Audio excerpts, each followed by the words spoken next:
নেতাদের নিয়ে রাষ্ট্রপতির প্রতি শ্রদ্ধা জানিয়েছেন বিরোধী দলীয় নেতা ও বিএনপি চেয়ারপারসন বেগম খালেদা জিয়া। রাষ্ট্রপতির মৃত্যুতে দলীয় কর্মসূচিতে পরিবর্তন এনেছে বিএনপি।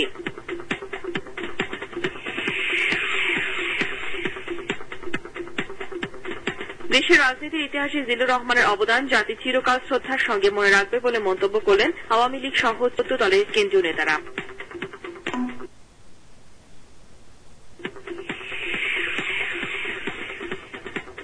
বর্ষিয়ান রাজনীতিবিদ রাষ্ট্রপতি মোহাম্মদ জিল্লুর রহমানের মৃত্যুতে শোকে মুহ্যমান পুরো জাতি। কেউ বলছেন তার মৃত্যুতে জাতি কেবল একজন রাষ্ট্রপতিকে হারায়নি, হারিয়েছে অভিভাবককে।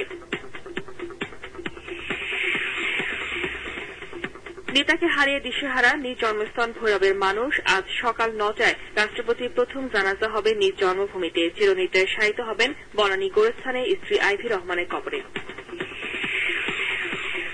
রাষ্ট্রপতি জিল্লুর রহমানের মৃত্যুতে গভীর শোক জানিয়েছেন ভারতের রাষ্ট্রপতি, মার্কিন পররাষ্ট্রমন্ত্রী ও কানাডার পররাষ্ট্রমন্ত্রী সহ বিশ্ব নেতারা। বলেন, গণতন্ত্র প্রতিষ্ঠায় জিল্লুর রহমানের অবদান বাংলাদেশের জনগণ আজীবন মনে রাখবে। দেশের বিভিন্ন স্থানে সড়ক দুর্ঘটনায় মারা গেছে ৪ জন। কুষ্টিয়া, ঈশ্বরদী রোড, খোকসা, রংপুর ও চট্টগ্রামের সীতাকুণ্ডে এসব দুর্ঘটনা ঘটে।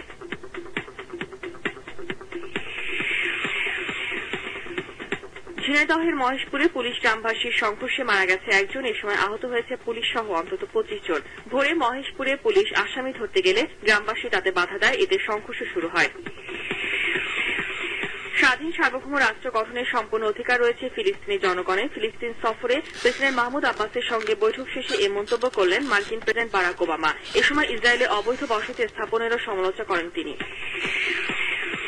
৫ ম্যাচ ওয়ানডে সিরিজের চতুর্থ ম্যাচে ডারবানে দক্ষিণ আফ্রিকার বিপক্ষে ৩ উইকেটে জয় পেয়ে সিরিজে সমতা এনেছে পাকিস্তান। এর আগে টস জিতে নির্ধারিত ৫০ ওভারে ৯ উইকেটে ২৩৪ রান সংগ্রহ করে দক্ষিণ আফ্রিকা।